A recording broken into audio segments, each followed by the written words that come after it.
Class 12th के exam को लेकर जो दुविधा की स्थिति बनी हुई है वो खत्म होने का नाम नहीं ले रही है। इस बीच डिफेंस मिनिस्टर, एजुकेशन मिनिस्टर और 17 अलग अलग राज्यों के एजुकेशन सेक्रेटरी या एजुकेशन मिनिस्टर ने सबने मिलकर एक बैठक की, जिसके बारे में ये डिसीजन लिया गया कि क्या क्लास 12th के एग्जाम होने चाहिए या नहीं होने चाहिए। अभी ऑफिशियल कुछ भी डिक्लेयर नहीं किया गया है, फिर भी एजुकेशन मिनिस्टर ने जो जितने भी मिनिस्टर्स या स्टेट इसमें शामिल हुए थे उनसे 25 मई तक मांगा गया है सजेशन कि हमें क्या करना चाहिए। सीबीएसई क्लास 12th के एग्जाम अगर कंडक्ट करने हैं तो किस किस मोड में कंडक्ट करने चाहिए, क्या ऑफिशियल अपडेट आई है, एनईपी के बारे में क्या बोला गया है, ये सब कुछ हम इसी वीडियो में जानेंगे। तो चलिए स्टार्ट करते हैं। इस बीच एजुकेशन मिनिस्टर ने बहुत जोर देकर यह बात कही हुई है कि टीचर्स एंड स्टूडेंट्स का जो सुरक्षा है ये उनकी पहली प्राथमिकता है कि उनके स्वास्थ्य के ऊपर कोई खतरा ना आए। लेकिन इस बीच ये भी समझना होगा कि क्लास 12th का एग्जाम बहुत इंपॉर्टेंट है। ये आपके लिए एक पाथ ब्रेकिंग सिचुएशन होता है जहां आपके पास बहुत से ऑप्शंस खुल जाते हैं। आपके पूरा करियर और पूरा फ्यूचर जो डिसाइड होता है सिर्फ क्लास 12th के एग्जाम के बाद डिसाइड होता है। बहुत सेंटेंस एग्जाम आपको क्लास 12th के बाद करने होते हैं।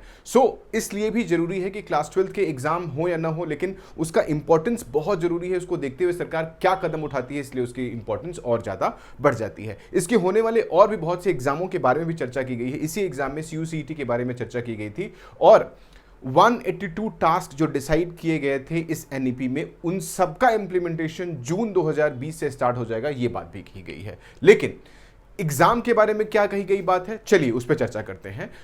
दो प्रपोज्ड ऑप्शंस आए हैं इस एग्जाम को कंडक्ट करने के बारे में, जहां पहला ऑप्शन ये कहा गया है कि 3 घंटे का पूरा पेपर कंडक्ट किया जाएगा, जो कि आप जैसा कि बोर्ड पे देख सकते हैं। फर्स्ट ऑप्शन में क्या कहा गया हुआ है कि 3 महीने का ड्यूरेशन है पूरे इस एग्जाम को कंडक्ट करने को लेकर के। पहले 1 मंथ में प्री एग्जाम एक्टिविटी यानी पूरी लॉजिस्टिक्स का अरेंजमेंट, पूरी तैयारियां, सब कुछ करना, ये 1 महीने में किया जाएगा। 2 महीने दिए गए हैं इस एग्जाम को कंडक्ट करने के लिए और उसके रिजल्ट डिक्लेयर करने के लिए, और 1 महीने दिया जाएगा कंपार्टमेंट के लिए। और जो ये एग्जाम कंडक्ट किया जाएगा ये तकरीबन सितंबर तक कंडक्ट किया जाएगा और उसके बाद एंट्रेंस एग्जाम का प्रोसेस स्टार्ट होगा। क्या होगा, एक शॉर्टर फॉर्मेट क्या होगा, लेकिन जो स्टेट बोर्ड है वो अपनी मर्जी से इस एग्जाम को कंडक्ट कर सकते हैं, उनकी मर्जी होगी। And CBSE will hold a shorter format. क्या होगा, ये एग्जाम छोटे फॉर्मेट में हो जाएगा।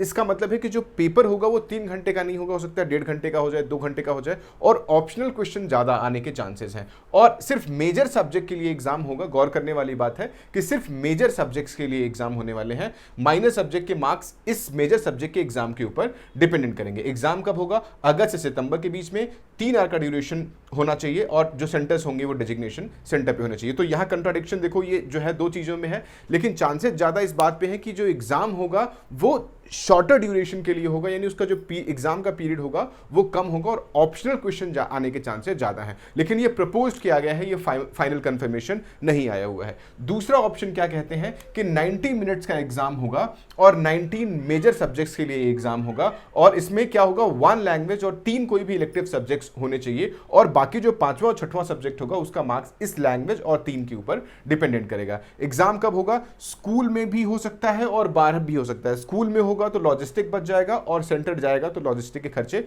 उनके ऊपर एज इट इज बढ़ते जाएंगे, और डेजिग्नेटेड सेंटर पे भी इस एग्जाम के होने के चांसेस हैं। और ये एग्जाम ट्वाइस हो सकता है, यानी 2 बार में हो सकता है। पहली बार जुलाई में यानी 15 जुलाई के आसपास, दूसरा लगभग 15 अगस्त के आसपास, और लगभग 5 या 10 सितंबर के बीच में इसके रिजल्ट आने की उम्मीद है। ये 2 प्रपोज्ड ऑप्शन दिए गए हुए हैं। फिर भी 25 मई तक जो सुझाव है वो मांगे गए हैं डिफरेंट स्टेट से, उसके बाद इस पर फाइनल निर्णय आ जाएगा। लेकिन फाइनल निर्णय कब आएगा, फाइनल निर्णय पूरे चांसेस उम्मीद यही है कि पहली जून को इसका ऑफिशियल डिक्लेरेशन हो जाएगा। लेकिन सरकार इस बात पे एडमेंट दिख रही है कि ये एग्जाम कंडक्ट किए जाएंगे। इस बीच जो 17 अलग अलग राज्य हैं उसमें 17 के 17 राज्यों ने इस बात की मांग की हुई है कि एग्जाम ऑफलाइन मोड में ही कराए जाएं।